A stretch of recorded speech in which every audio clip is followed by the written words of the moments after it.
Okay, let's just dive right into this explainer by acknowledging a truly universal human frustration.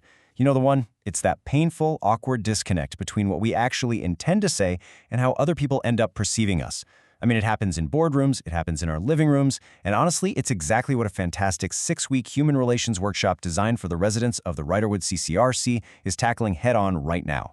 By tapping into this fascinating methodology championed by modern practitioners like Crystal and Dylan, they are actively working to foster genuine community and really deep listening. So today, we're going to unpack the exact frameworks they are learning. So here is our roadmap for today. We'll start with the communication disconnect, then look at the birth of the T group, opening the Johari window, the interpersonal gap, bridging that gap, and finally, deep listening in practice. Starting with Section 1, the communication disconnect, and really digging into why our intentions just do not match our impact. I want you to stop and think about a time your words were just completely misinterpreted. You meant to be helpful, right? Maybe you offered a quick piece of advice, and suddenly the other person is furious, and you're left standing there thinking, wait, what just happened? That moment, that frustrating, confusing cognitive itch, well, that is the exact problem social scientists set out to solve over 70 years ago, and the solution they designed is surprisingly structured. Moving to Section 2, the birth of the T group as a historical laboratory. It's genuinely fascinating how rapidly this methodology evolved. It all started back in 1946 when psychologist Kurt Lewin held these community dialogues in Connecticut to help ease racial tensions. Get this, the participants actually asked to sit in on the researchers' debriefings just so they could hear how their own behavior was being analyzed. And that curiosity birthed the National Training Laboratories in 1947. From there, it expanded into some essential theory, like the Johari window in 1955 and John Wallen's interpersonal gap in 1967. By 1968, it became an absolute staple of academic leadership at Stanford with their famous interpersonal dynamics course. It literally went from a local community experiment to a global leadership standard in just a couple of decades. Now, in these early training groups, or T groups, there was absolutely no agenda. There was no designated leader and really no structures. The whole goal was to force people to deal with the ambiguity of the here and now, and interestingly enough, they actually borrowed the term feedback directly from the field of electronics to describe this brand new process of sharing perceptions and reactions to another person's behavior in real time. It turns out that builds incredible trust and intimacy. Which brings us to Section 3, opening the Johari window and seeing what you're missing. So this is a foundational theory developed by Joseph Luft and Harry Ingham, which if you combine their first names, you get Johari. Pretty clever, right?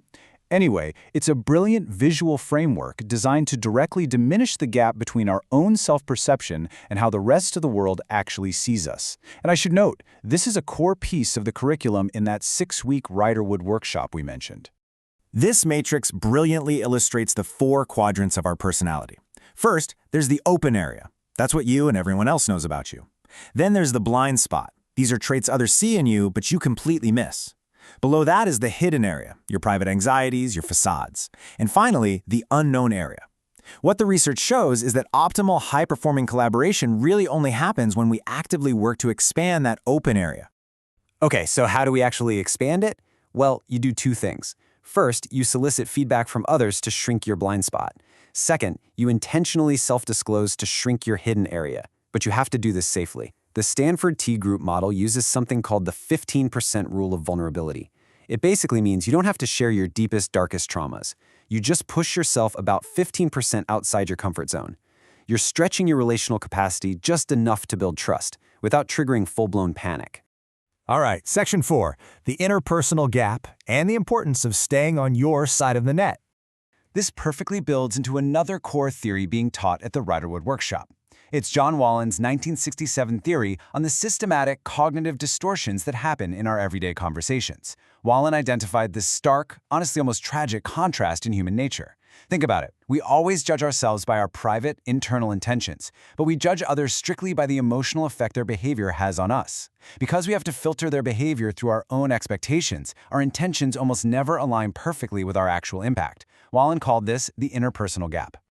To survive this gap, Stanford's T groups use a really powerful metaphor. Think of a tennis net. You are on one side of the net with your feelings and your reactions.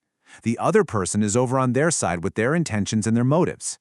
Because you cannot mind read across the net, you must strictly own your side.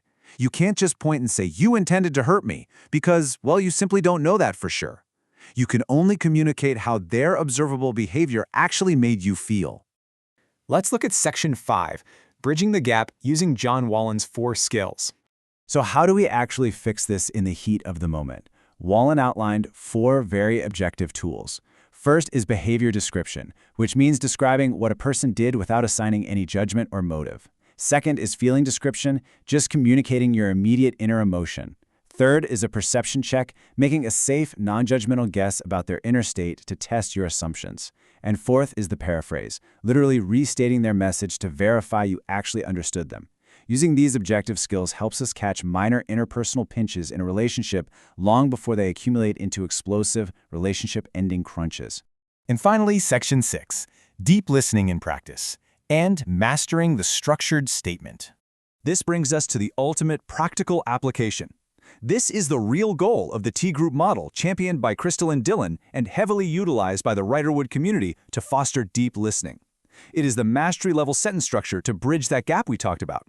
It goes exactly like this. When you, and here you insert an objective behavior description.